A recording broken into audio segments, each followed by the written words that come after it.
Stuart had always considered himself a man of quiet strength, the kind who didn't need to roar to prove his presence.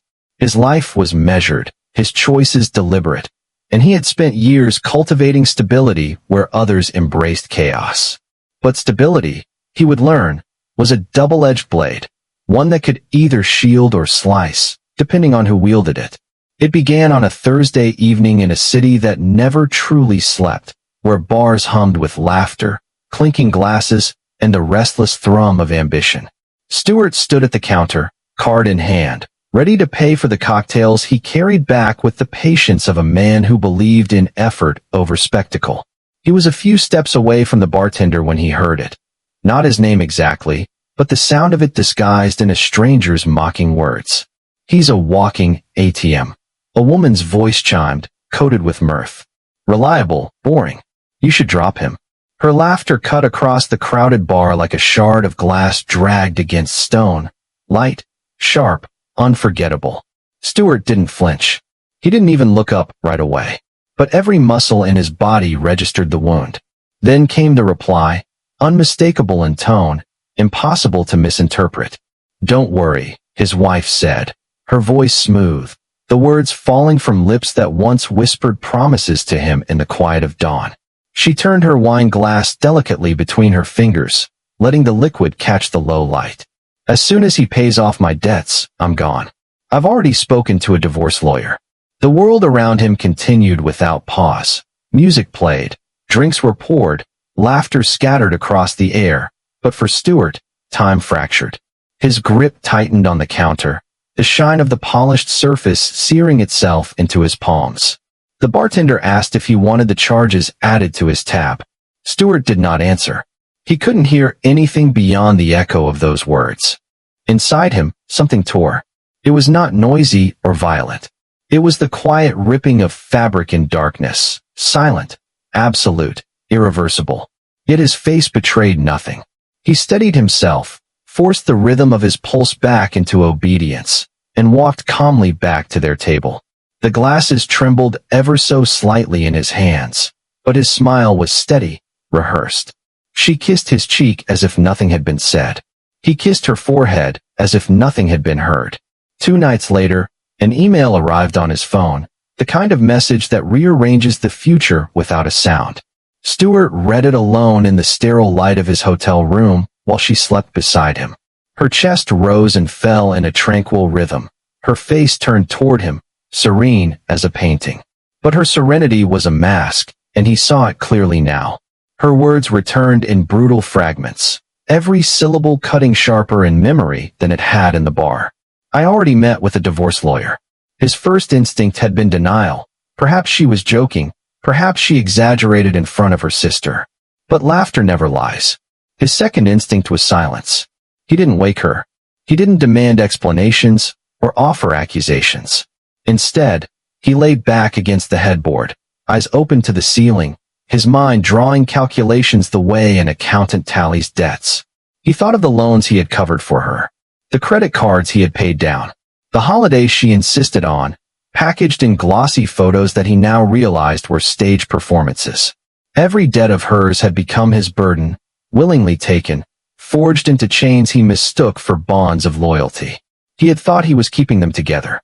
But now, in the hollow quiet of the hotel room, he wondered if she had ever loved him at all, or if he had been nothing more than a stepping stone, a convenient provider. The next morning, Stuart woke with resolve instead of confusion. He didn't rage. He didn't collapse. He strategized.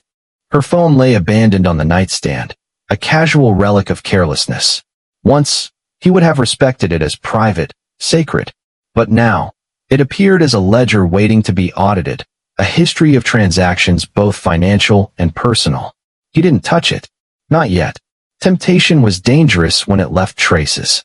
Instead, he began elsewhere, with receipts, with statements, with transfers. And soon, a pattern revealed itself. Each time Stuart bailed her out of a debt, another withdrawal followed. Cash, always cash, siphoned from her account within days. Thousands disappeared into silence. Where did it go? His thoughts turned to the bar, to her sister's mocking words.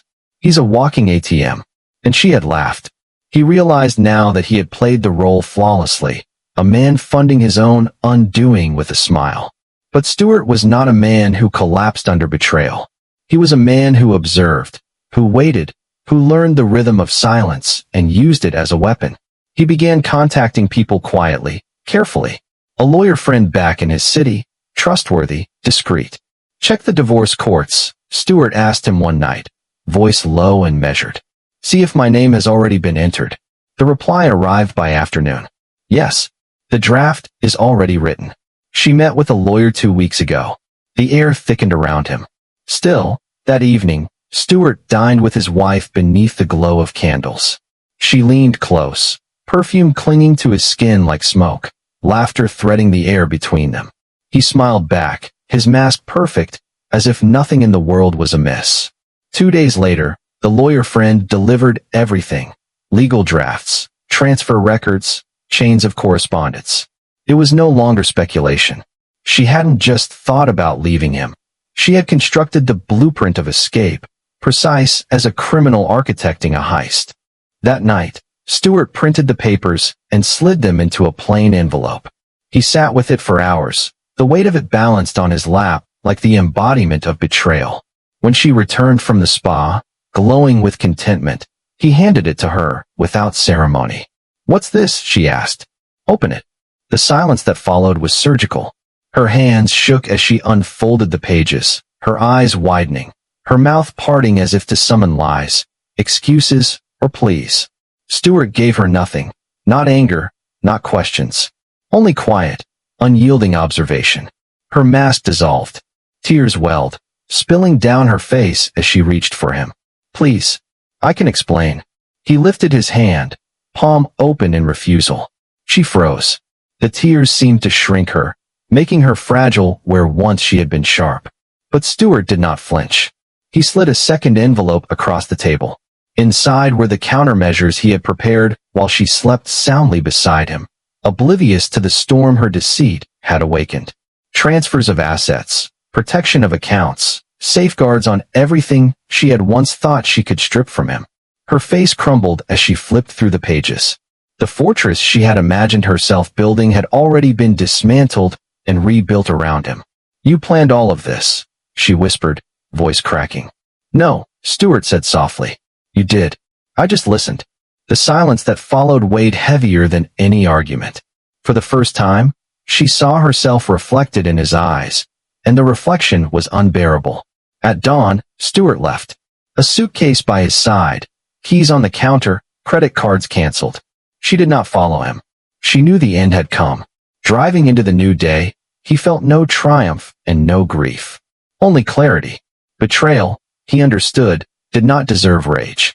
Rage gave it fuel, made it memorable. True betrayal deserved silence. Absence. The void where devotion once lived.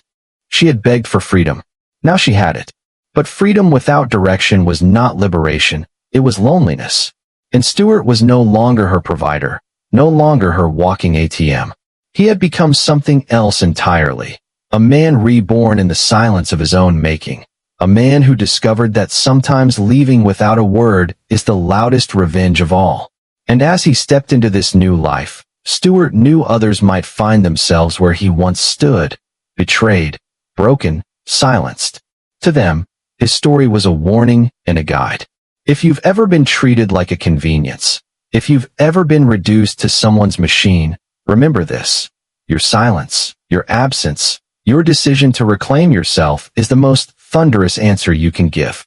Stay alert, stay strong, and don't forget to follow for more stories that reveal the shadows behind the masks we trust.